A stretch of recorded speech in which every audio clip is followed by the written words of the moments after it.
أعوذ بالله من الشيطان الرجيم.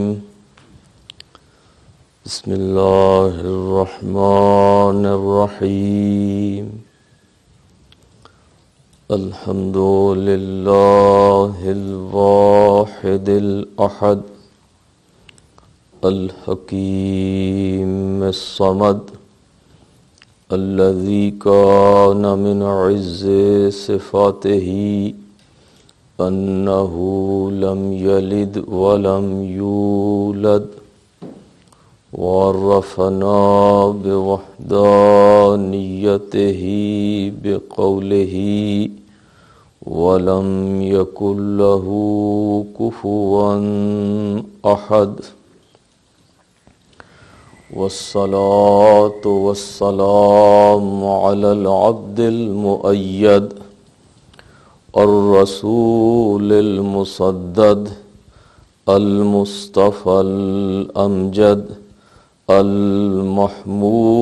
الأحمد أبي القاسم محمد. اللهم صل على محمد وعلى أهل بيته الطيبين الطاهرين الذين أذهب الله عنهم الرجس وطهرهم تطهيرا. اللهم صل على محمد ولعنة الله على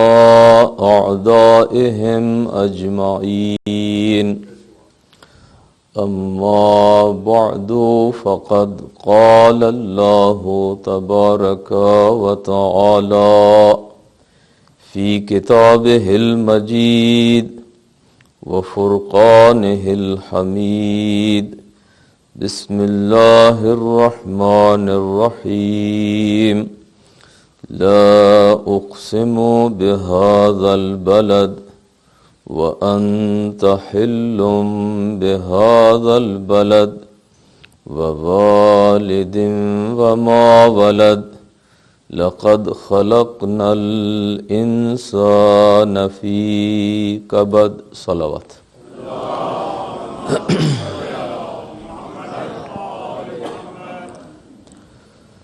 سامعین گرامی قدر، سلسلہ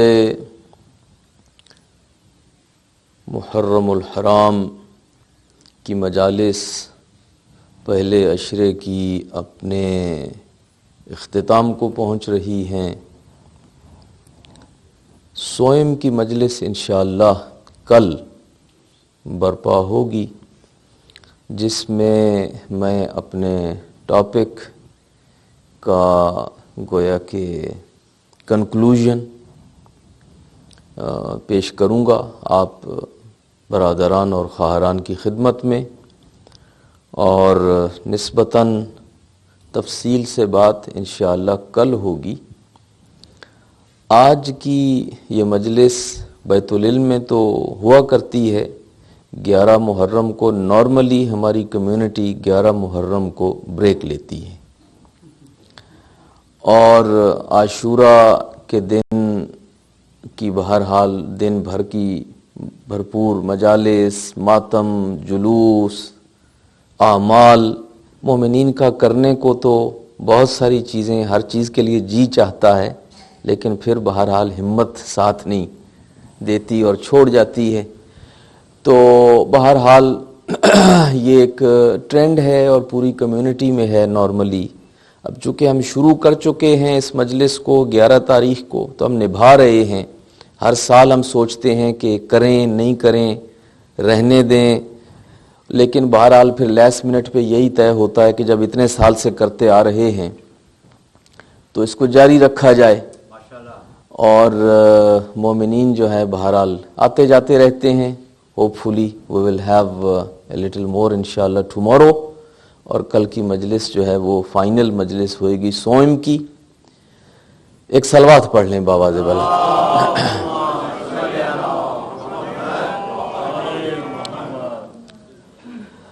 موضوع گفتگو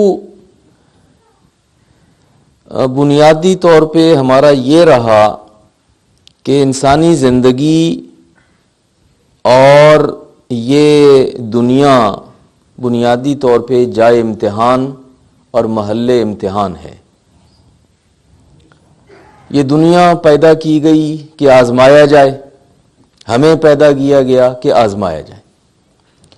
اور آزمائش جو ہے وہ یہاں پہ ہر کسی کی ہوتی ہے، چاہے کوئی نبی ہو اور چاہے کوئی ولی ہو اور چاہے کوئی عام آدمی ہو، امتحان ہر کسی کا ہوتا ہے۔ ہاں یہ الگ بات ہے کہ ہر کسی کا امتحان اس کے مرتبے اور درجے کے مطابق ہوتا ہے۔ جتنا جتنا اللہ نے کسی کو درجہ دیا ہے، جتنا جتنا جس کو مقام دیا ہے، اتنا اتنا اس کا امتحان لیتا ہے۔ تو جو جتنا مقرب زیادہ ہے عند اللہ، اس کا اتنا امتحان بڑا ہے۔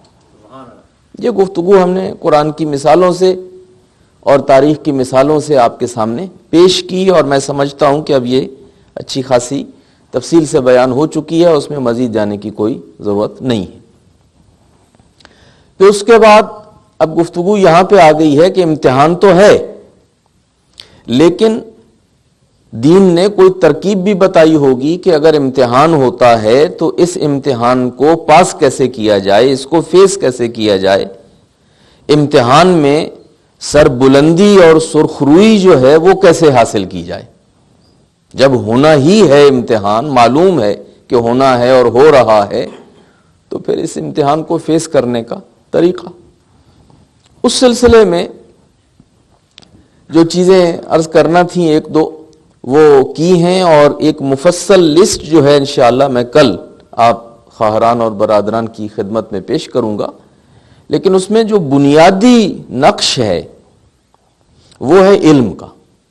علم کے بغیر امتحانی پرچہ حل نہیں ہو سکتا، یہ تو ایک بنیادی حقیقت ہے۔ علم ہوگا تو انسان کے اندر معرفت ہوگی، ایمان کی گہرائی اور گیرائی ہوگی، اور انسان جو ہے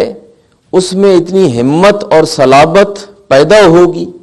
علم کے نتیجے میں، معرفت کے نتیجے میں، کہ اس کے پائے ثبات میں لغزش نہ آئے، انسان امید کا دامن ہاتھ سے نہ چھوڑ بیٹھے، اور مرکز ایمان کے ساتھ متصل رہے اور ثابت قدم رہے امتحان کے اندر، اور امتحان سے بخیر و خوبی پاس ہو کے نکل جائے۔ تو اس میں بنیادی نقش جو ہے وہ ہے علم کا، اور یہی وجہ ہے کہ انبیاء، اولیاء، ائمہ اور جتنے بھی بزرگان ہیں وہ اپنے علم کی بنیاد پہ، جو حقائق کا انہیں علم تھا، وہ جانتے تھے کہ اس امتحان کے پیچھے پھر نتیجہ کیا ہے، آزمائش کے بعد کیا ہونے والا ہے، آزما کون رہا ہے، کس چیز سے آزما رہا ہے، تو وہ ان امتحانوں کو سر کر لیتے تھے، پاس کر لیتے تھے۔ تو ایک تو اس میں نقش ہے علم کا۔ پھر اس کے بعد جو دوسری چیزیں ہیں وہ کل، لیکن آج میں اتنا آج کی مجلس میں بتا دوں کہ امتحان جو ہے بنیادی طور پہ دو چیزوں کا ہے، یا امتحان ہوتا ہے ہمارے دین کا، یا امتحان ہوتا ہے ہماری دنیا کا۔ دین اور دنیا دو مین سبجیکٹس ہیں۔ اگر آپ دو بڑے سبجیکٹس اپنے قرار دے دیں کہ جن میں امتحان ہوتا ہے، وہ دو سبجیکٹ ایک دین ہے اور ایک دنیا ہے۔ یا تو ہمارا امتحان دینی امور میں ہوتا ہے، دین کے سلسلے میں ہوتا ہے، اور یا دنیا کے سلسلے میں، اور جو مصیبت بھی آتی ہے یا وہ مصیبت فی الدین ہوتی ہے یا مصیبت فی الآخرت ہوتی، فی الدنیا ہوتی۔ تو آج کی گفتگو میں یہ مصیبت فی الدین کے حوالے سے دو چار باتیں کرتا ہوں آپ کی خدمت میں، اور روایات میں بھی یہ ہے، دعا بھی کی جاتی ہے کہ اے ہمارے خدا اللہم لا تجعل مصیبتنا فی دیننا،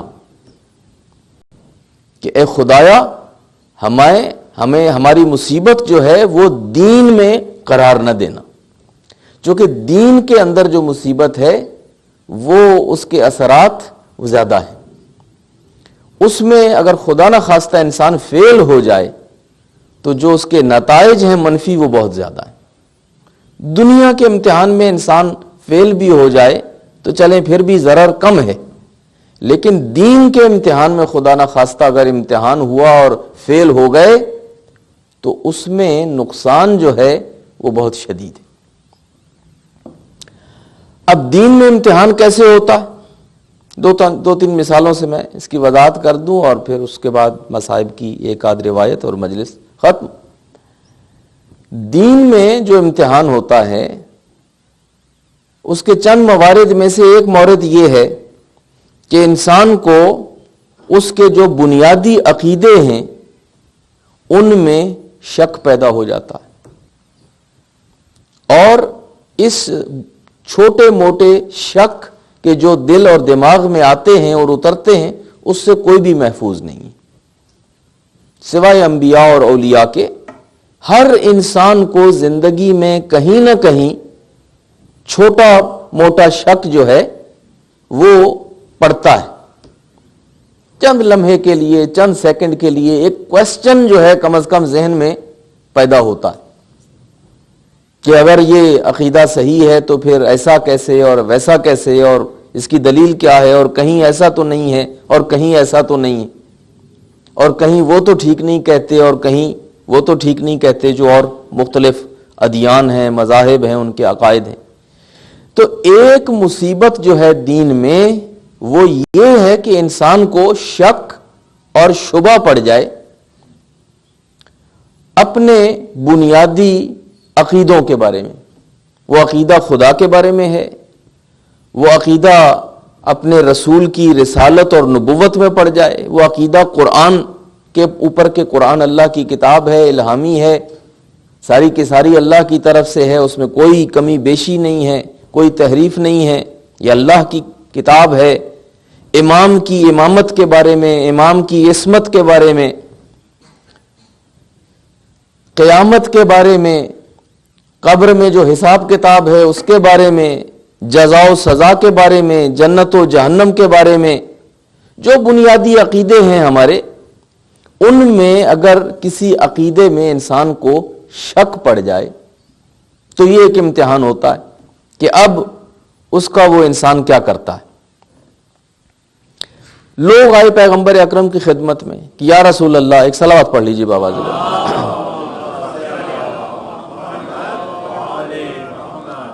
اور بڑے ڈرے ہوئے، گھبرائے ہوئے کہ یا رسول اللہ پتہ نہیں آپ سے یہ بات پوچھنی ہے بھی یا نہیں، پوچھیں نہ پوچھیں، ڈر لگتا ہے، لیکن بہرحال ایک اندیشہ ہے۔ پیغمبر نے کہا کہ بھئی پوچھو، کیا بات ہے۔ اب وہ گھبرائے ہوئے، اور پھر بہت گھبرا کے انہوں نے بیان کیا کہ یا رسول اللہ، کئی دفعہ باوجود اس کے کہ ہم آپ کے ساتھ ہیں اور بڑے پکے اور سچے دل سے ہم ایمان لائے ہیں، لیکن کبھی کبھار یوں ایک لمحے کے لیے ذرا سا شک پیدا ہو جاتا، ایک خیال سا آتا کہ پتہ نہیں یہ بات ایسے ہے بھی یا نہیں، تو یہ کوئی ایسی ترکیب بتائیں کہ یہ سوال نہ آئے، یہ خیال نہ پیدا ہو۔ تو پیغمبر نے کہا کہ نہیں، کوئی بھی اولاد آدم میں ایسا نہیں ہے سوائے ہم انبیاء اور اولیاء کے کہ جس کو وہ ایک لمحے کے لیے کبھی اس قسم کا خیال نہ آتا ہو۔ یہ ہر بشر کے ساتھ بنی ہوئی ہے بات، اور زندگی میں کہیں نہ کہیں شیطان لگا ہوا ہے ساتھ ہر وقت، اور ادھر ادھر اور بھی بہت سارے دین ہیں، مذہب ہیں، فرقے ہیں، خیالات ہیں، بھانت بھانت کی بولیاں ہیں۔ تو انسان ایک لمحے کے لیے، ایک سیکنڈ کے لیے، چند سیکنڈ کے لیے خیال آتا ہے، سوال آتا ہے، اس میں کوئی برائی نہیں ہے۔ ہاں، جیسے ہی وہ یہ خیال تمہارے ذہن میں آئے اور تم سمجھتے ہو کہ یہ تمہارے بنیادی عقیدے کے خلاف ہے، تو سب سے پہلے تو یہ کہ لا حول پڑھو، لا حول ولا قوت الا باللہ العلی العظیم، اعوذ باللہ من الشیطان الرجیم۔ ایک مرتبہ جو ہے یہ لا حول پڑھو، اعوذ باللہ پڑھو، یہ شیطان کی طرف سے اندیشہ ہوتا ہے، شیطان ڈاکہ ڈالنا چاہتا ہے تمہارے ایمان کے خزانے پہ، تو ایک تو یہ لا حول پڑھ کے اور اعوذ باللہ پڑھ کے اس کو بھگاؤ، سب سے پہلا کام تو یہ کرو۔ پھر اس کے بعد یہ ہے کہ جو تم سے زیادہ علم رکھنے والے ہیں، جو اہل علم ہیں، جو بزرگان ہیں، اگر نبی موجود ہیں، امام موجود ہیں، عالم موجود ہیں، کوئی اہل علم موجود ہیں، کوئی بزرگ موجود ہیں جو آپ سے بہتر اور زیادہ جانتے ہیں، آپ اپنا سوال اس کے سامنے پیش کر کے اپنے اس شک اور شبے کو دور کر لیں۔ ایک صلوات پڑھیے بابا۔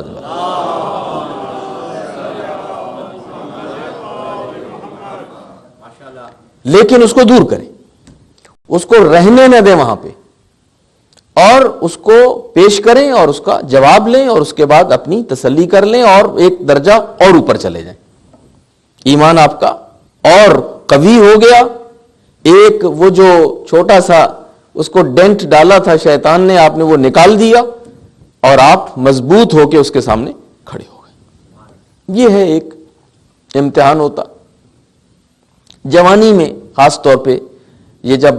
انسان ہوتا ہے ہائی اسکول ایج میں، تو بچوں کو اس طرح کے سوالات بہت پیدا ہوتے ہیں، خاص طور پہ جب ان کو ماں باپ نے جو ہے وہ صحیح طریقے سے سمجھا کے دین نہ بتایا ہو، صرف ان کو رٹے لگوائے ہوئے ہوں اور ان کو لسٹیں یاد کروائی ہوں دین کی، اور ان کے ساتھ بیٹھ کے ڈیٹیل میں کانسیپٹس جو ہیں ان کو نہ سمجھائے ہوں۔ اور پھر یہ بچے جب ایک مخالف معاشرے میں مخالف لوگوں کے ساتھ ان کا اٹھنا بیٹھنا بھی ہو، اور پھر وہ جب یہاں کی ریڈنگز ان کی ہوتی ہیں، یہاں کے جب وہ ہائی اسکول میں یا کالج میں جب وہ فلسفی کی کلاسیں لیتے ہیں، جب وہ سوسیالوجی کی کلاسیں لیتے ہیں، جب دوسری اور کئی اس قسم کی کلاسز لیتے ہیں جو سیکولر ویو پوائنٹ سے لکھی گئی ہیں، اور ان کو بتایا جائے کہ یہ دین وین جو ہے بس ایسے ہی، اس کی یہ وجہ ہے اور اس کی وہ وجہ ہے، اور کوئی نہیں ہوتا تھا دین اور انسان نے بنا لیا اور ایسے بنایا اور ویسے بنایا، اور یہ سارا فیئر کا ہے اور سارا اس کا ہے اور اس کا ہے، تو بچپنے میں جوانی میں اس طرح کے خیالات یا تو اس عمر میں آتے ہیں، اور وہ بچے اب اگر ان کے پیرنٹس سوالات کو مائنڈ کرنے والے ہوں اور گھبرا جانے والے ہوں، تو پھر بچے جو ہیں سوالوں کو اندر لیے بیٹھے رہتے ہیں، وہ پوچھتے نہیں۔ وہ جب پوچھتے ہیں اور ماں گھبرا جائے اور باپ گھبرا جائے اور آگے سے ان کو کہے کہ ہیں تم یہ سوچا تم نے کیسے، اور یہ سوال تمہارے ذہن میں کیوں آیا، اور اس کو ڈانٹ شروع کر دی اور ایک بڑا لمبا چوڑا لیکچر اس کو سنا دیا، تو اب اگلی دفعہ پھر بچہ سوال پوچھتا ہی نہیں اور اپنے ذہن میں اسٹور کیے چلا جا رہا ہے، اور پھر بعد میں ان سوالوں کا بعض اوقات انجام برا ہوتا ہے۔ تو ایک انوائرمنٹ اس قسم کی ہونی چاہیے کہ جس میں اوپن ڈسکشن ہو، سوال کوئی حرج نہیں ہے، جو مرضی تمہارے ذہن میں آئے سوچو، پوچھو، بیٹھ کے اس کو ڈسکس کیا جائے، جواب دیا جائے۔ خود نہیں جانتے ہیں تو اپوائنٹمنٹ لے کے عالم سے بات کر لیں۔ اب یہ رواج چل نکلا ہے، یہ ای میلوں کا اور ٹیکسٹوں کا، اور 2 سطر میں سوال بھیج دیا جاتا ہے اور توقع کی جاتی ہے کہ اس 2 سطر کے جواب کا ایک پیراگراف میں سوال کا جواب دے دیا جائے۔ بعض سوالوں کے جواب ایک پیراگراف میں نہیں دیے جا سکتے۔ سوال کا وہ سوال تو 2 سطر میں آ سکتا ہے، لیکن بچے کو وہ پوری چیز سمجھانے کے لیے آپ کو ایک فیس ٹو فیس ڈسکشن کی ضرورت ہوتی ہے۔ اچھا، فیس ٹو فیس ڈسکشن بھی مولانا کے ساتھ اسی صورت میں مفید ہوگی کہ وہ بچہ مولانا کے ساتھ مانوس بھی ہو، مولانا کے ساتھ اس کا ملنا جلنا اٹھنا بیٹھنا تھوڑا بہت وہ مولانا کو اسی صنف انسانیت کا ایک فرد سمجھتا ہو۔ لیکن اگر مولانا اس کے لیے کوئی ہوا ہے اور کبھی اس نے اس کے پاس سے نہیں گزرا، اس کے پاس بیٹھا نہیں ہے، کبھی اس کے ساتھ بیٹھ کے بات نہیں کی ہے، بیٹھ کے مولانا کے ساتھ ایک ٹیبل پہ کھانا نہیں کھایا ہے، کبھی مولانا کو آبا اور امامہ اور قبا کے بغیر دیکھا نہیں ہے، تو اب وہ اگر ملائیں گے بھی، آپ فورس کریں گے بچے کو، بچہ آنا ہی پسند نہیں کرے گا، وہ کہے نہیں، میرا سوال ہی ختم ہو گیا، مجھے مولانا کے سامنے مت لے کے جاؤ، مولانا سے میں نے نہیں پوچھنا، بات ہی ختم ہو گئی۔ تو ضرورت ہے کہ اہل علم کے ساتھ لوگ ملیں، نزدیک آئیں، اہل علم کو اپنے خاندان کا ایک فرد سمجھیں، ممبر سمجھیں، آئیں اور اہل علم کے ساتھ اپنا اتنا قرب پیدا کریں، تعلق پیدا کریں، اتنے مانوس ہوں آپس میں کہ اگر آپ اپنے بچے کو ایک وقت میں لانا چاہیں عالم کے پاس، تو وہ بیچارہ بچہ جو ہے وہ ہانپے اور کانپے نہیں، کہ مجھے یہ کس کے پاس لے کے جا رہے ہیں، اور پھر آ رہا ہے اور پھر وہ مولانا کے ساتھ نہ فیس ٹو فیس بات کر رہا ہے، نہ سوال کرتا ہے، نہ جواب کرتا ہے، اور دو مخلوقات ہیں ٹوٹلی دو الگ الگ پلینٹس کے اوپر بیٹھی ہوئی۔ یہ ایک پریکٹیکل بات ہے۔ تو کوشش یہ کرنی چاہیے کہ جو عالم ہیں، کم از کم لوکل عالم، آپ کے کمیونٹی کے عالم، ان کے ساتھ 1 to 1 ہر انڈیویجول کا اور ہر فیملی کا اپنا اتنا کلوز اور گہرا تعلق ہونا چاہیے کہ he is just a member of family, بلکہ بچہ خود ہمت کرے کہ فون کر کے مولانا سے بات کر لے، خود ہمت کرے اور آ کے مل لے اور بات کر لے۔ جو بات وہ اپنی ماں سے نہیں کر سکتا، جو بات وہ اپنے باپ سے نہیں کرتا، کم از کم وہ اپنے مولانا سے اور اپنے عالم سے کر لے۔ یہ ہے ایک آئیڈیل اسپرچول کمیونٹی کی کنڈیشن۔ ہمیں یہاں تک جانا چاہیے، اور اس میں ابھی بہت راستہ ہے، لیکن ابھی تک ہم جو ہے نا وہ شرما کے اپنے اپنے دور کھڑے ہوئے ہیں۔ صلوات بھیجیے بابا زیب۔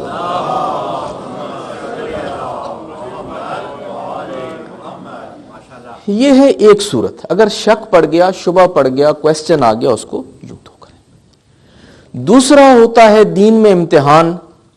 کہ انسان کو وسواس کا مرض ہو گیا، اور یہ وسواس جو ہے بڑا سیریس مرض ہے، اور وہ بھی وسواس فی الدین، کہ کسی چیز کے اوپر جو ہے انسان کا وہ جمتا نہیں ہے، ہر چیز میں اسے جو ہے وہ شک ہے، شبہ ہے، اور پھر خاص طور پہ عبادات میں۔ اب طہارت نجاست کا مثلا کچھ لوگوں کو وسواس ہو جاتا ہے، اور ان کے لیے ہر شے نجس ہوتی ہے، پاک چیز رہتی کوئی نہیں، اور پاک کر بھی لیں، اپنے ہاتھوں سے بھی پاک کریں تو بھی ان کو یقین نہیں آتا کہ یہ پاک ہو گئی ہے۔ پھر تھوڑی دیر کے بعد ان کو یہی خیال ہوتا ہے کہ نہیں، یہ تو پتہ نہیں میں نے صحیح دھوئی یا نہیں دھوئی، اوپر سے دھوئی ہے یا نہیں، نیچے سے دھوئی ہے یا نہیں، یہ صحیح طریقے سے دھوئی ہے یا نہیں۔ وہ پھر دوبارہ اس کو دھوئیں گے، پھر تیسری دفعہ اس کو پاک کریں گے، اور اگر ان کی بہو دھوئے تو خیر پھر تو بالکل ہی پاک نہیں، کہ پتہ نہیں اس نے دھویا بھی ہے یا نہیں، اس نے صحیح طریقے سے چل کے اس کو پاک کیا بھی ہے یا نہیں۔ تو مسئلہ یہ ہے کہ یہ وسواس فی الدین جو ہے، آپ علماء کی کتابیں اور شریعت کی پڑھ کے دیکھیں تو پہلے تو دین میں ڈسکریج کیا گیا ہے کہ انسان اس وسواس کے مرض کو لگنے نہ دے، اور اگر انیشلی شروع میں وسواس کے سمٹمز آتے ہیں تو آپ بالکل ان کو اوور لک کریں۔ آپ یہ کہیں بھائی یہ نہیں ہو سکتا، یہ نہیں ہوا، میں نے پاک کیا ہے اور یہ پاک ہے۔ آپ اس کو بالکل زیادہ سیریسلی لیں ہی نہیں، اس سیکنڈ تھاٹ کو کہ نہیں وہ پاک تو کیا تھا مگر پتہ نہیں پوری طرح پاک کیا تھا یا نہیں کیا تھا۔ بھائی پوری طرح پاک کیا تھا، نماز پڑھی ہے، اب پتہ نہیں پڑھی ہے یا نہیں پڑھی، پھر دوبارہ پڑھنا شروع کر دیں، پتہ نہیں اس میں یہ ہوا تھا نہیں ہوا تھا، تو اس میں یہ کہ نہیں پڑھی تھی اور ٹھیک پڑھی تھی۔ وسواس کو نزدیک نہ لگنے دیں، اور اگر لگ جائے تو پھر وسواس کو دور کرنا اور اس مرض سے نجات حاصل کرنا یہ بڑا مشکل کام ہے۔ لوگ جاتے ہیں وضو کرنے کے لیے اور پورے یہاں تو پانی ہوتا ہے نا نل کا، وہ پوری ٹینکی کا پانی ختم ہو جاتا ہے مگر ان کا وضو نہیں ختم ہوا، ٹینکی کا پانی ختم ہو گیا ان کا غسل نہیں ختم ہو رہا۔ وہ وسواس ہے، پتہ نہیں یہ اس طرح یہ دایاں دھویا یا نہیں، بایاں ہے دھویا یا نہیں، اور پھر اس کے بعد شک پڑ گیا نیت کی تھی یا نہیں کی تھی، پتہ نہیں یہ ہوا تھا یا نہیں ہوا تھا۔ اچھا ان لوگوں کو کبھی بھی خمس کا وسواس نہیں ہوا کہ وہ ایک دفعہ جو دیا تھا پتہ نہیں وہ پورا دیا تھا یا نہیں دیا تھا، اور دوبارہ چیک لکھ کے آ جائیں کہ وہ مولانا یاد نہیں پڑ رہا، پتہ نہیں دیا تھا نہیں دیا تھا، ہاں جی، تو یہ چیک جو ہے ہم احتیاطاً دوبارہ دے رہے ہیں۔ نماز کا ان کو وسواس بار بار ہوتا ہے کیونکہ اس میں لگتا کچھ نہیں ہے۔ اچھا وضو کا وسواس ان کو بار بار ہوتا ہے، اور ہر چیز میں وسواس ہوتا ہے، نہ زکوٰۃ میں وسواس ہوتا ہے نہ خمس میں وسواس ہوتا ہے۔ تو یہ کچھ عجیب سا انسانی نیچر ہے اور انسانی طبیعت ہے، لیکن بہرحال شریعت نے اور دین نے کہا کہ نہیں وسواس نہیں ہونا چاہیے، اور اس کے لیے بھی سورہ فلق جو ہے وہ اس کی تاکید کی گئی ہے کہ تلاوت کریں سورہ فلق کو اور سورہ والناس کو، زیادہ اس کی تلاوت کیا کریں اور اس وسواس کے مرض کو اپنے سے دور کریں، اور اس میں انسان کو زیادہ نہیں پڑھنا چاہیے، نہ اپنے بارے میں وسواس کرنا چاہیے نہ لوگوں کے بارے میں وسواس کرنا چاہیے، اور لوگوں کے بارے میں خاص طور پہ ظن المؤمنین خیرا، مومنین کے بارے میں ہمیشہ اچھی سوچنی چاہیے، پازیٹیو تھنکس کرنی چاہیے۔ اگر دو آدمی وہاں بیٹھے ہوئے بات کر رہے ہیں اور بار بار ہماری طرف دیکھ رہے ہیں تو اس کا مطلب یہ نہیں ہے لازمی طور پہ کہ وہ ہماری غیبت کر رہے ہیں، وہ اتفاق بھی ہو سکتا ہے ایسے اینگل پہ بیٹھے ہوئے ہیں کہ وہ بات بھی کر رہے ہیں اور پھر ان کی نظر اٹھتی ہے اور وہ ہماری طرف بھی دیکھ لیتے ہیں۔ تو ہمیں پازیٹیو سوچنا چاہیے کہ آپس میں کوئی بات کر رہے ہوں گے، اور اگر ہماری طرف انہوں نے 2-4 دفعہ دیکھ بھی لیا تو اس کا مطلب یہ تھوڑی ہے کہ وہ ہمارے ہی بارے میں بات کر رہے ہیں، اور ہمارے بارے میں بھی بات کر رہے ہوں تو ہم کون سے اللہ میاں ہیں کہ ہمارے بارے میں بات کرنا حرام ہے یا منع ہے، یا پیغمبر ہیں یا امام ہیں؟ ہم بھی ایک خاکی آدمی ہیں، ایک عام بشر ہیں، ہم بھی کمزوریوں کا پتلا ہیں۔ اگر ہمارے بارے میں انہوں نے کوئی بات کر بھی لی ہے تو کون سی قیامت آ گئی؟ تو انسان اپنے اندر اتنی ہمت ہونی چاہیے، اتنا اعتماد ہونا چاہیے، اتنا کانفیڈنس ہونا چاہیے کہ بھائی اگر ہمارے بارے میں کوئی بات کی ہے تو کر لیے۔ وسواس نہیں کرنا چاہیے کہ ذرا سی جو چیز ہے اس میں یہی نظر آئے کہ یہ میرے خلاف جا رہی ہے، میرا ایمان خطرے میں ہے، میرا دین خطرے میں ہے، میری پرسنالٹی خطرے میں ہے، میری حیثیت عرفی خطرے میں ہے، تو وسواس جو ہے اس سے اجتناب کرنا چاہیے۔ ایک صلوات پڑھیے باواز بات۔ اور آخری چیز جو آج کی اس مجلس میں، اور یہ بڑی اہم چیزیں ہیں، پریکٹیکل چیزیں ہیں جو ہمیں سیکھنی چاہیے اور آگے ہمیں اپنی کمیونٹی میں ان کو پروموٹ کرنا چاہیے۔ تیسری چیز دین کے بارے میں یہ ہے کہ دینی جو لوگ ہوتے ہیں نا، جو متدین طبقہ ہے، دیندار، اس کے اندر ایک ایٹیٹیوڈ سا پیدا ہو جاتا ہے کئی دفعہ کہ اب وہ بہت پاک پوتر قسم کا ایک انسان یا ایک طبقہ وجود میں آ گیا ہے، اور اس کو ہر آدمی جو ہے وہ جہنم میں جاتا ہوا اور غلطیوں میں ڈوبا ہوا اور گناہ گار،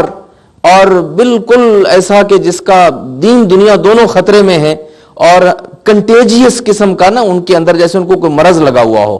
اور اپنے آپ کو یوں ہر چیز سے ان سے بچا کے رکھنا، اوپر ہٹا کے رکھنا کہ یہ تو آلودہ لوگ ہیں، گندے لوگ ہیں، اور ڈلٹی ہیں، گناہ کار ہیں، برے ہیں، فاسق ہیں، فاجر ہیں، یہ نماز نہیں پڑھتے، یہ فلاں نہیں کرتے، یا فلاں کرتے ہیں، تو ان سے اپنے آپ کو انسان فاصلے پہ لے جائے اور قطع تعلق کر لے۔ یہ ایٹیٹیوڈ جو ہے یہ بھی خطرناک ہے۔ کسی کو اپنے سے کمتر سمجھنا، کچھ پتہ نہیں ہے کہ وہی جس کو آپ سمجھ رہے ہیں نا کہ آپ سے کمتر ہے، اللہ کے وہ زیادہ نزدیک تر ہو۔ کچھ پتہ نہیں ہوتا کہ کون سی اس کی اچھائی اللہ کو آپ کی اچھائیوں سے زیادہ پسند ہو۔ اللہ تعالیٰ جو ہے اس کا ایک اپنا معیار ہے پسندیدگی کا، اور وہ کئی لوگوں کی ہو سکتا ہے بڑی سی بڑی نیکی قبول نہ کرتا ہو، اور کسی آدمی کی چھوٹی سی چھوٹی نیکی جو ہے اسے پسند آ جاتی ہو۔ اور ہیں اس کی مثالیں، اگر اب میں اس کی تفصیل میں پڑھ گیا تو مجلس بڑی لمبی ہو جائے گی۔ میں صرف آج بڑی جو ہے وہ ایک اجمالی گفتگو کر رہا ہوں، اس کی تفصیلات میں گئے بغیر۔ بہت سارے لوگ ہیں پیغمبر کے سامنے آئے اور انہوں نے اپنی بپتا سنائی اور سارے واقعات سنائے، تو پیغمبر نے بتایا کہ نہیں، ایسا نہیں ہے، تمہیں کچھ پتہ نہیں ہے کہ میرے رب کو کیا پسند آتا ہے، بلکہ کرائٹیریا یہ دیا گیا کہ اگر کوئی دوسرا انسان دیکھو اور وہ تم سے عمر میں چھوٹا ہو تو اس کے بارے میں یہ فرض کر لو کہ یہ اللہ کے زیادہ نزدیک ہے، اس لیے کہ اس کی عمر مجھ سے کم ہے، اس نے مجھ سے کم گناہ کیے ہوں گے، یہ فرض کر لو۔ اور اگر اپنے سے بڑا کوئی مل جائے اور بڑا دیکھو تو اس کا بھی احترام زیادہ کرو، یہ سوچتے ہوئے کہ اس کی عمر زیادہ ہے، اس نے مجھ سے زیادہ نیکیاں کی ہیں، اس نے مجھ سے زیادہ عبادت کی ہے۔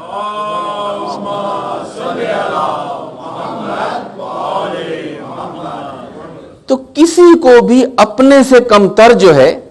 وہ نہ سمجھا۔ یہ ایٹیٹیوڈ نہیں ہونا چاہیے کہ ہم بڑے نیک ہیں، بڑے پرہیزگار ہیں، بڑے دیندار ہیں، اور یہ آدمی جو ہے یہ بالکل بے دین ہے، بیکار ہے،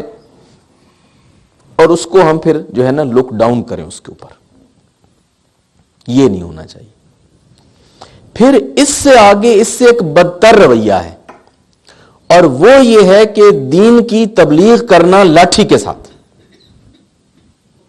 اور بڑی کرخت زبان کے ذریعے سے، وہ اس سے بدتر ہے کہ اب آپ خدائی خدمتگار بن گئے اور لوگوں کو اللہ کے نزدیک کرنے کا ٹھیکہ لے لیا اور لوگوں کو دیندار بنانے کا ذمہ لے لیا، اور اس کے لیے پھر کیا شروع کر دیا کہ ایک ایک آدمی کو چل کے اس انداز سے خطاب کیا جائے، اس انداز سے اس سے بات کی جائے، اس انداز سے اس کو دین کی طرف بلایا جائے کہ وہ دین کی طرف آنے کی بجائے 2 قدم اور اس طرف ہو جائے۔ یہ سب سے زیادہ بڑی غلطی ہے جو عام طور پہ دیندار طبقہ کرتا ہے۔ اور یہ کئی دفعہ ذرا جب انسان کی عمر بڑی ہو جاتی ہے اور بزرگ ہو جاتا ہے تو خیر ایک تو اس کا احترام کرتے ہیں لوگ، اور اسے ہوتا بھی ہے کہ میں بزرگ ہوں، میں بڑا ہوں، میں بڑی ہوں، تو اب اگر میں کچھ کہہ دوں تو لوگوں کو سننا چاہیے، اور میری ایج ہے اور میں بہرحال ہمدردی کر رہا ہوں یا ہمدردی کر رہی ہوں۔ لیکن بعض اوقات وہ اس کو ایبیوز کر دیتے ہیں، اس کانسیپٹ کو۔ بڑے ہونے کا مطلب یہ نہیں ہے کہ آپ چھوٹوں کو آپ ایبیوز کریں، بڑے ہونے کا مطلب یہ ہے کہ آپ شفقت کا زیادہ مظاہرہ کریں، آپ محبت اور مہربانی کا زیادہ مظاہرہ کریں، آپ کا دل بھی بڑا ہونا چاہیے، آپ کا دماغ بھی بڑا ہونا چاہیے، آپ نے دنیا زیادہ دیکھی ہے، آپ کا تجربہ زیادہ ہے۔ آپ کوشش کریں کہ دوسروں کو محبت کے ذریعے سے، احترام کے ذریعے سے، نرمی کے ذریعے سے آپ لوگوں کو دین کی طرف بلائیں۔ نہ یہ ہے کہ سختی کریں، تشدد کریں، ان کو بات بات پہ لعنتی بنائیں، بات بات پہ جہنمی بنائیں، بات بات پہ ان کو بے دینی کا تمغہ دیں، اور دین کی تبلیغ جو ہے اس کرخت انداز میں کریں، اس انداز سے کریں کہ جو دین کے وہ بالکل دین اور بے دینی کی سرحد پہ کھڑے ہوئے ہیں ان کو اندر لانے کی بجائے الٹا باہر نکال دیں۔ اور خاص طور پہ عزیزان گرامی یہ بڑا سخت امتحان ہوتا ہے ماں باپ کا اور ان بچوں کا کہ جو ٹین ایج میں ہوتے ہیں،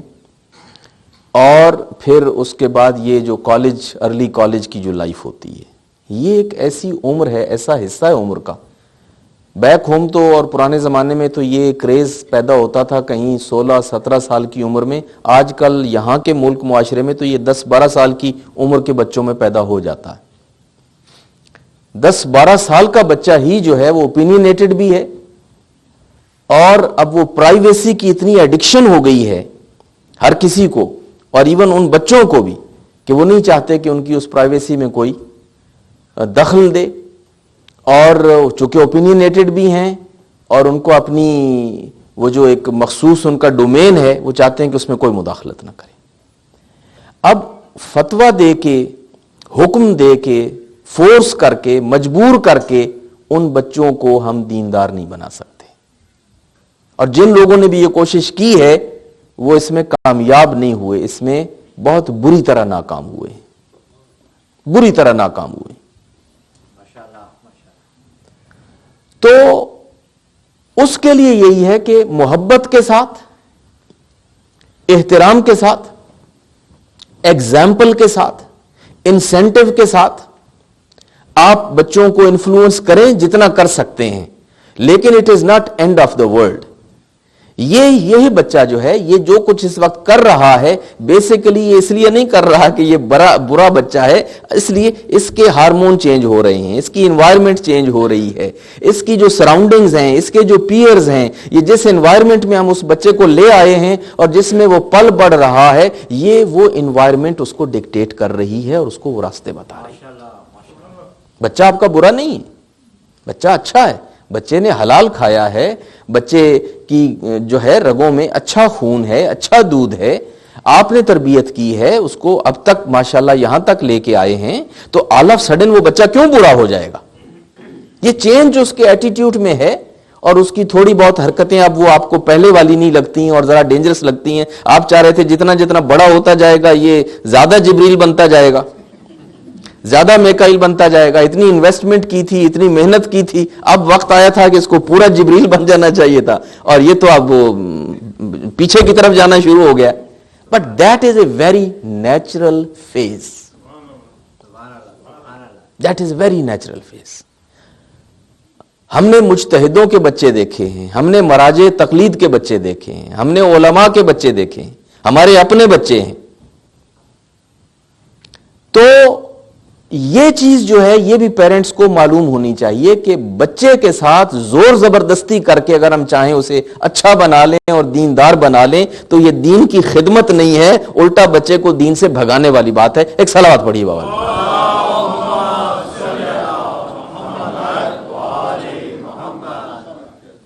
ہاں, جتنا کچھ آپ اس کو رکھ سکتے ہیں اپنے ساتھ, محبت کے ساتھ, احترام کے ساتھ, ٹیکٹ فلی, انسینٹیوز کے ذریعے سے آپ اس کو وہ رکھیں. باقی پھر اس کے بعد سب سے بڑا ہتھیار جو ہے ماں باپ کے پاس وہ دعا ہے. ماں باپ کے پاس جو سب سے بڑا ہتھیار ہے وہ ماں کی اور باپ کی دعا ہے کہ ہر وقت جو ہے وہ اپنے بچوں کے لیے اللہ سے دعا کرتے رہیں, خدایا تو ولی ہے اور تو وارث ہے, اور میں جو کچھ کر سکتا تھا یا جو کچھ کر سکتی ہوں وہ کر رہا ہوں, کر رہی ہوں, مگر میں تو خود بیچارہ ہوں. مجھے بھی اگر تو خود نہ سیدھے راستے پہ رکھ تو میں خود نہیں رہ سکتا. جو خود ڈوبنے والا ہو وہ کسی کو کیا ڈوبنے سے بچائے گا.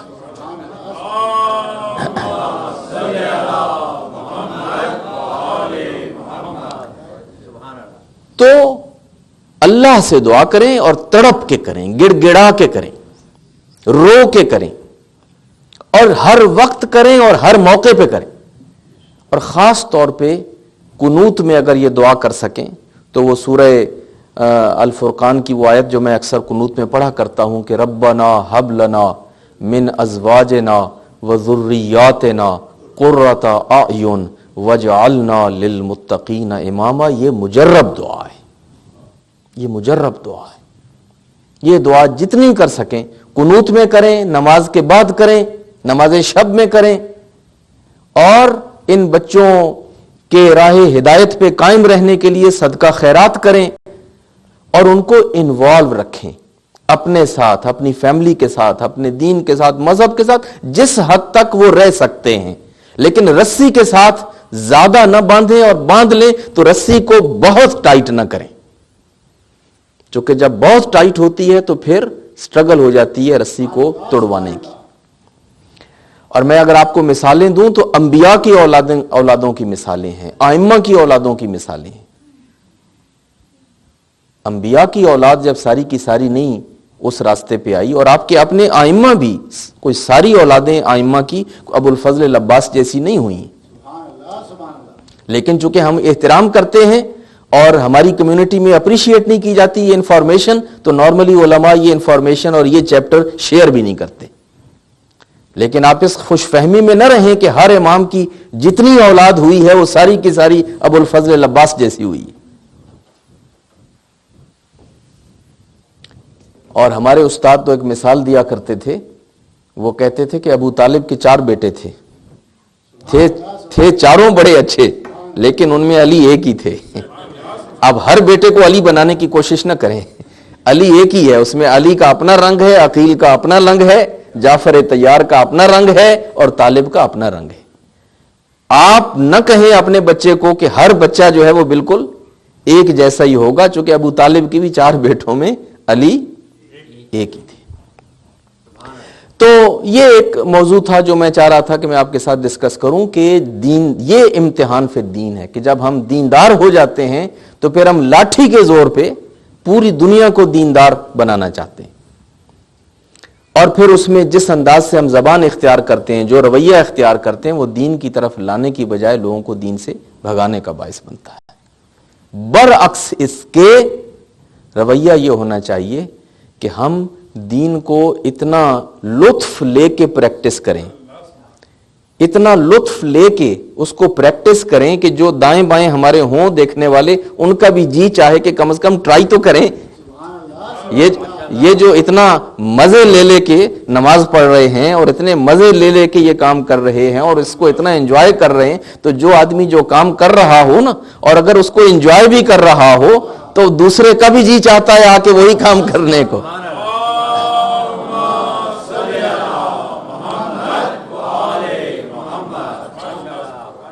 ہاں, یہ نہیں ہے کہ وہ جب ہم نماز تو پڑھ رہے ہیں لیکن ساتھ ساتھ یہ بھی ہے کہ ہائے ہائے یہ کیا ہو گیا, وہ ہو گیا, تھک گئے, ہار گئے, مارے گئے, نماز نہیں پڑھی ابھی، یہ نہیں ہوا وہ نہیں ہوا، اور پھر نماز بھاگ دوڑ کے جیسے کوئی سر کے اوپر ایک پہاڑ کھڑا ہوا ہے. تو اس کو آدمی اس انداز سے ایسی انوائرمنٹ کریٹ کرے دین کی، مذہب کی، کہ خود بھی انجوائے کرے اور ایک امپریشن جو کریٹ کرے دائیں بائیں والوں کے لیے کہ وہ بھی آ کے ان کا جی چاہے. اور دوسرا یہ ہے کہ ان کے ساتھ اس طرح سے کمیونیکیٹ کریں، ان کو ایجوکیٹ کریں. اگر ان کو سمجھا دیں کہ دین ہے کیا، خدا کون ہے، رسول کون ہے، امام کون ہے، اطاعت کیا ہے، جنت کیا ہے، اور یہ اس کے میرٹس کیا ہیں دین کے، اگر یہ چیز سمجھ میں آ جائے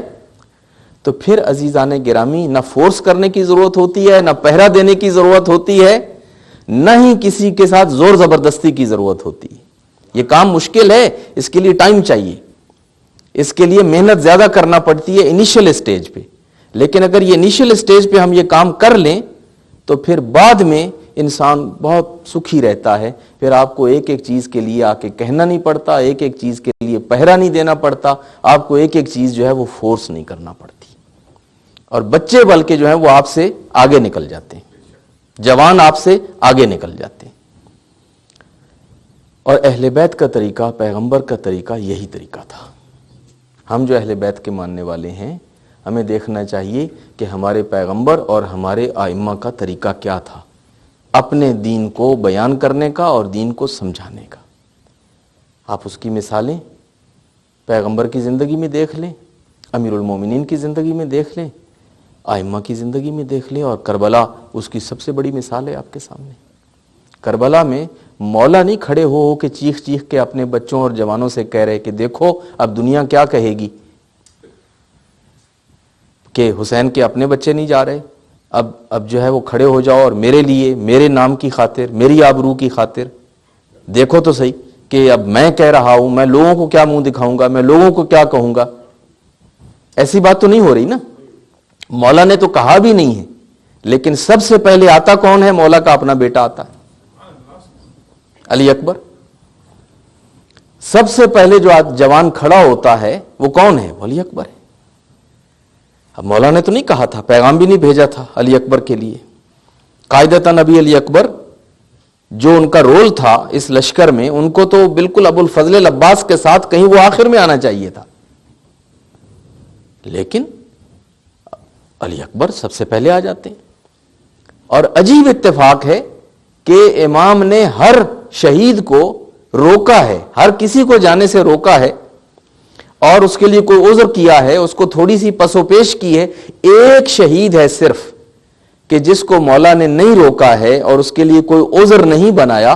اور جیسے ہی وہ اجازت لینے کے لیے آتا ہے مولا اس کو اجازت دے دیتے ہیں. وہ مولا کا اپنا بیٹا ہے، علی اکبر جیسا بیٹا. ہاں اتنا کہا کہ چلے جاؤ، پہلے خیمے میں جا کے اجازت لے آؤ، بیویوں سے اجازت لے آؤ، پھر آ جاؤ، پھر اجازت دے دوں گا. دوسری مثال آپ کے سامنے شب عاشور حضرت قاسم کی ہے. ان کو تو کوئی کہنے والا بھی نہیں تھا، اور 13 سال کی عمر ہے، اور وہ از خود کھڑے ہوئے. انہوں نے جب نام سنے شہداء کے، اور اس میں ابھی مصلحتاً امام نے ان کا نام ذکر نہیں کیا تھا، تو وہ خود کھڑے ہو گئے. انہوں نے کہا کہ یہ سب کے نام لیے آپ نے مگر میرا نام نہیں لیا. تو کہا کہ بھائی ہم تو آپ کے سوال کا جواب بعد میں دیں گے، ذرا پہلے آپ بتائیے موت آپ کو کیسی لگتی ہے. تو کہا کہ احلی من العسل. ایک حقیقت قاسم سیکھ چکے تھے، سمجھ چکے تھے، اور اپنی سنگل مدر، سنگل پیرنٹ ام فروا سے باپ کا سایہ تو اٹھ گیا تھا، ابھی قاسم چند مہینے کے تھے، لیکن اب قاسم چونکہ سمجھ چکے ہیں دین کی حقیقت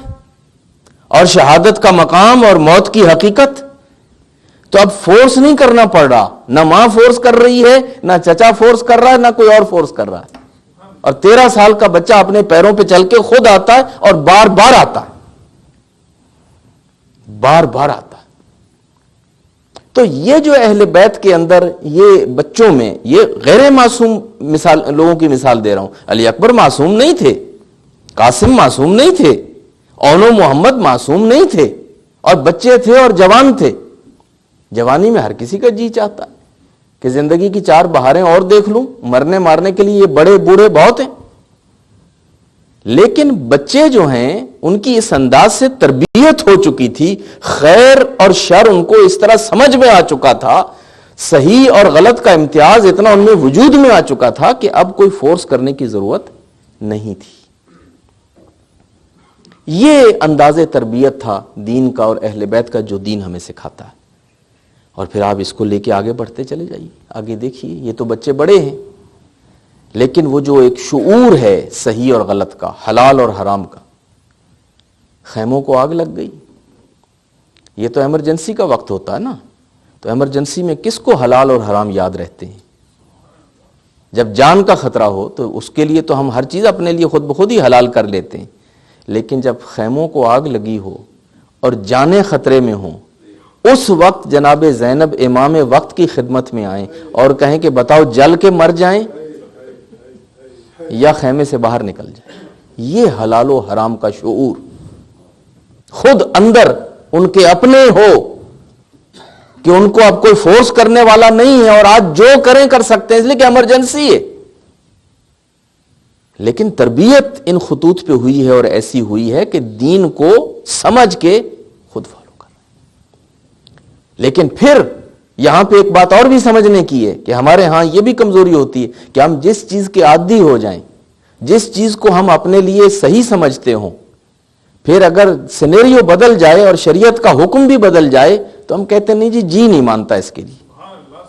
دل نہیں مانتا اس کے لیے، ہم تو نہیں کریں گے۔ ہم سمجھاتے ہیں کئی دفعہ ایک آدمی بیمار ہے، اب روزہ نہیں رکھ سکتا، بلکہ روزہ رکھنا اس کے لیے شاید شرعاً جائز بھی نہ ہو،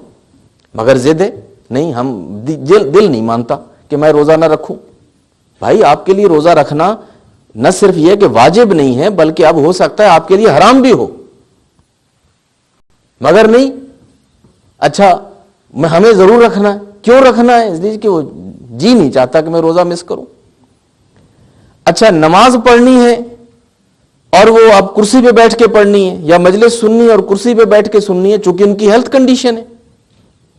اب ان کو بتایا جا رہا ہے کہ بھئی آپ اٹھ کے اب کرسی پہ بیٹھ جائیں، مجلس یہاں پہ بیٹھ کے سن لیں، یا آپ نماز پڑھیں، اب کرسی پہ بیٹھ کے پڑھیں، جتنی مرضی تکلیف برداشت کر لیں گے، مگر نہیں جی نہیں مانتا، اب ہمارا دل نہیں کرتا۔ یعنی سینیریو بدل چکا ہے، شریعت کا حکم بھی بدل چکا ہے، مگر وہ دل کے وہ ہیں پابند، صحیح اور غلط کے پابند نہیں ہیں، حلال و حرام کے پابند نہیں ہیں۔ پابندی ان کی کیا ہے کہ عادت یہی رہی ہے، روش یہی رہی ہے، ہمیشہ یوں ہی کیا ہے، اب بھی یوں ہی کریں گے۔ تو زینب بھی کہہ سکتی تھی جب آپ کے چوتھے امام نے کہا تھا، وہ بی بی جس نے کبھی سورج کے سائے میں اپنے سر سے چادر نہیں اتاری تھی اور جو بغیر پردہ کے کبھی باہر نہیں نکلی تھی، آج زینب بھی کہہ سکتی تھی سجاد جہاں اتنے شہید ہو گئے ہیں اور مر گئے ہیں وہاں پہ میرے سامنے، آج علی کی بیٹی بھی یہاں اندر مر جائے گی، جل جائے گی، لیکن بغیر چادر کے باہر نہیں جائے گی۔ آپ سمجھ رہے ہیں میری بات؟ اس سے بڑی میں مثال آپ کو کیا دوں؟ وہ بی بی کے جس کے بارے میں ہم تصور نہیں کر سکتے، لیکن جب سینیریو بدل گیا، جب حکم بدل گیا شریعت کا، تو اب زینب نہیں کہتی کہ میں نے تو کبھی بابا کے سامنے بغیر چادر کے نہیں آئی، میں تو کبھی بھائیوں کے سامنے بغیر چادر کے نہیں آئی، میں مر جاؤں گی، جل جاؤں گی، مگر میں خیمے سے باہر نہیں نکلوں گی۔ جیسے ہی وقت کے امام نے بتایا کہ مسئلہ یہ ہے کہ جان بچانی ہے، اور وہ آپ پہلے خود بھی جانتی ہیں، آپ احتراماً پوچھ رہی ہیں مجھ سے، وہ بڑی بات، لیکن آپ عالمہ غیر معلمہ ہیں، آپ عالمہ غیر معلمہ ہیں۔ ہو سکتا ہے کہ جناب زینب صرف بتانا چاہتی ہوں کہ اب اس کے بعد وقت کے امام یہ ہیں اور مسئلے ان سے پوچھے جائیں گے، تعارف کروا رہی ہیں ان کا، ورنہ اتنا مسئلہ تو علی کی بیٹی خود بھی جانتی تھی، ایسا نہیں ہے کہ وہ خود نہیں جانتی تھی، وہ تعارف کروا رہی ہیں وقت کے امام کا۔ لیکن بات یہ ہے کہ جب مسئلہ بتا دیا گیا تو پھر یہ بات نہیں کہ جی چاہتا ہے یا نہیں چاہتا، عادت ہے یا نہیں، کمفرٹیبل ہے یا نہیں، کیسا لگے گا، نہیں، اب جب شریعت کا یہ مسئلہ ہے اس پہ عمل۔ اور پھر اس کے بعد یہیں سے ہم آگے مصائب کی روایت کی طرف، کہ یہ شعور صرف بڑی بیویوں میں نہیں، اب یہ 3 یا 4 سال کی جو بچی تھی وہ حسین کی یتیم بیٹی جو حسین کو بہت پیاری تھی. مولا کہتے ہیں مجھے وہ گھر اچھا نہیں لگتا جس میں رباب نہ ہو اور جس میں سکینہ نہ ہو. مولا کو کوئی بہت بے پناہ محبت تھی اپنی اس زوجہ سے بھی رباب سے اور اس کی اس بیٹی سکینہ سے بھی. اور سکینہ بھی ان کا لقب تھا جو پیار سے مولا نے ان کا نام ڈال دیا تھا. نام تو فاطمہ تھا لیکن یہ ہے کہ ان کو لقب سے ان کو پیار سے محبت سے سکینہ. اور سکینہ کا مطلب کیا ہوتا ہے؟ سکون. وہ حسین کے دل کا سکون تھی. وہ حسین کے دل کا سکون تھی. اور حسین ان کو جب بھی آتے تھے گود میں لے کے بیٹھتے تھے, اپنے سینے پہ سلاتے تھے. کیا قرب تھا باپ اور بیٹی کا. اب یہ 3-4 سال کی بچی اور اس کی بھی آپ سینیریو دیکھیں, کنڈیشن دیکھیں, ایمرجنسی ہے. بچی کے دامن کو آگ لگ چکی ہے, کانوں سے پہلے خون بہ رہا ہے. جس ظلم سے جس انداز سے ظالم نے ان کے کانوں سے وہ گوشوارے اتارے ہیں, وہ کھینچ کے اتارے ہیں اور کان جو ہے وہ پھٹ گئے تھے. اب وہ عمر دیکھیں, اس کے اندر اگر بچہ ہے اس کے کان پھٹ چکے ہیں, خون بہ رہا ہے, اور اوپر یہ ہے سامنے وہ منظر بھی دیکھا ہے, باپ کی شہادت ہو چکی ہے, چچا کی شہادت ہو چکی ہے, بھرا گھر اجڑ چکا ہے. بچے کی ذہنی حالت کو ذرا تصور فرمائیں. ایک موت ہو جائے تو بچے کو یہاں پہ سائیکالوجسٹ کے پاس جا کے کتنے سیشن کروانے پڑتے ہیں, اور اس بچی کے سامنے آج 72 جنازہ آیا ہے, اور سارے گھر کے بچے اور سارے گھر کے بڑے. اور پھر اس کے بعد کیا ہے کہ دامن کو اب آگ بھی لگی ہوئی ہے, آگ لگی ہوئی ہو دامن کو. اور اب کیا سینیریو کیا ہے ایسے میں؟ دین کا شعور, دین شناسی یہاں پہ دیکھیے اہل بیت کی, کہ جب وہ حمید بن مسلم آیا دوڑ کے اور اس نے آگ کو بجھانا چاہا تو بی بی کا جواب کیا تھا؟ تو نامحرم ہے, تو میرے جسم کو ہاتھ نہیں لگا سکتا. یہ محرم و نامحرم کا شعور ایسے مرحلے پہ کہ جب جان خطرے میں ہے, جب جان خطرے میں ہے, آگ لگی ہوئی ہے, ایمرجنسی ہے, اور وہ کہے کہ نہیں تو نامحرم ہے, مجھے ہاتھ نہیں لگا سکتا, میں علی کی پوتی ہوں, میں حسین کی بیٹی ہوں. کہا کہ نہیں میں مسلمان نہیں ہوں, میں لوٹنے نہیں آ رہا, میں تو یہ آپ کے دامن کی آگ بجھانے آ رہا ہوں. کہا نہیں, یہ آگ بجھ جائے گی, میں بجھا لوں گی. مجھے بتا سکتا ہے, اگر مہربانی کر سکتا ہے تو مجھے نجف کا راستہ بتا دے, نجف کا راستہ بتا دے. نجف جا کے کیا کرے گی؟ رات کا وقت ہے, تو چھوٹی سی بچی ہے. کہا نجف میں میرے دادا کی قبر ہے, میں فریاد کروں گی جا کے اپنے دادا کے سامنے. یہ شعور دین کا کہ بچے بھی حلال اور حرام کو سمجھتے ہیں اور جان خطرے میں بھی ہے تو از خود اس پہ عمل کر رہے ہیں. یہ ہے دین کی تعلیم. اور پھر ایک روایت اور اسی رات کی اور اسی بی بی کے بارے میں, اور پھر مجلس ختم. عزیزان گرامی, جب رات پڑ گئی اور یہ خیموں کی آگ بجھ گئی اور یہ جو فوری اس قسم کے واقعات جو ہے وہ ختم ہوئے, تو اب جناب زینب کو فکر ہوئی کہ یہ بچے جو ڈر کے سہم کے ادھر ادھر بکھر گئے تھے, اب کلثوم کو بلایا اور کہا کہ بہن آؤ, چل کے ان بچوں کو تلاش کریں اور ان بچوں کو اکٹھا کریں اور ان کو لا کے ایک جگہ پہ بٹھائیں. دونوں بہنیں نکلتی ہیں. آج ابو الفضل العباس نہیں ہیں, جو یہ کام کیا کرتے تھے, خاندان کی پہراداری وہ کرتے تھے. آج یہ علی کی بیٹیاں ہیں جو پہراداری بھی کر رہی ہیں اور وہ بچیوں اور بچوں کا خیال بھی کر رہی ہیں. ایک مرتبہ دونوں بہنیں گئیں, بچوں کو سب کو اکٹھا کیا, تو ایک مرتبہ اچانک جو ہے وہ پیروں کے نیچے سے زمین نکل گئی کہ وہی بچی کے جس کی اتنی وصیت کر کے گئے تھے مولا جاتے جاتے کہ زینب میری سکینہ کا خیال کرنا کہ یہ بہت مجھ سے مانوس ہے, اور اب سب موجود ہیں, ایک سکینہ موجود نہیں. کہاں کھو گئی سکینہ؟ رات کی تاریکی میں یہ اتنا صحرا ہے, کہاں چلی گئی سکینہ؟ کہاں ہیں؟ فوراً دونوں بہنیں نکلتی ہیں، آواز دیتی ہیں، سکینہ بیٹے کہاں ہو؟ سکینہ جہاں بھی ہو، ہماری آواز سن رہی ہو تو جواب دو، آؤ ہمارے پاس، ہم بے تاب ہیں، بے قرار ہیں، بچی آ جا ہمارے پاس، غیر محفوظ ہو، یہ ویرانہ ہے، دشمن ہر طرف پھیلا ہوا ہے۔ کوئی جواب نہیں آ رہا۔ جب تھوڑی دیر کے لیے خاموش ہو کے ادھر ادھر دیکھتی ہیں تو کانوں میں آواز سی آتی ہے جیسے کوئی چھوٹا سا بچہ ہے اور کسی کے ساتھ بات کر رہا ہے۔ کان لگا کے دیکھا تو مقتل میں سے لگا بولنے کی آواز آ رہی ہے جہاں لاشیں پڑے ہوئے تھے۔ چلتی چلتی علی کی دونوں بیٹیاں مقتل میں آ گئیں، دیکھا کہ ایک لاش ہے،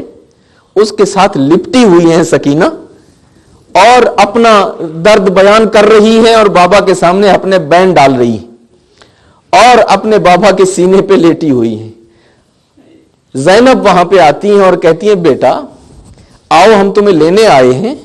اور ہمارے ساتھ چلو بیٹے، یہ جگہ محفوظ نہیں ہے۔ اور پھر تمہیں کیا پتا بیٹے، تم نے کیسے پہچانا کہ یہ تمہارے بابا کی لاش ہے؟ لاش جن چیزوں سے پہچانی جاتی ہے وہ تو یہاں پہ موجود نہیں ہے، تم نے کیسے پہچانا کہ یہ تمہارے بابا کی لاش ہے؟ کہتی ہیں اب کہتی ہیں پھوپھی آپ جب وہاں پہ سارے لوگ مصروف تھے اور چیزوں میں، اور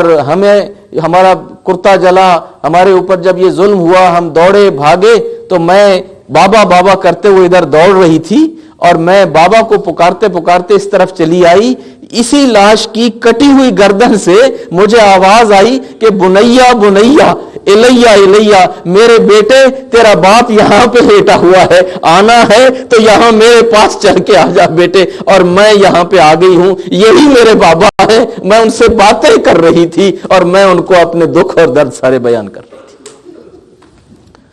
الا لعنۃ اللہ علی قوم الظالمین وسیعلم الذین ظلموا ای منقلب ینقلبون۔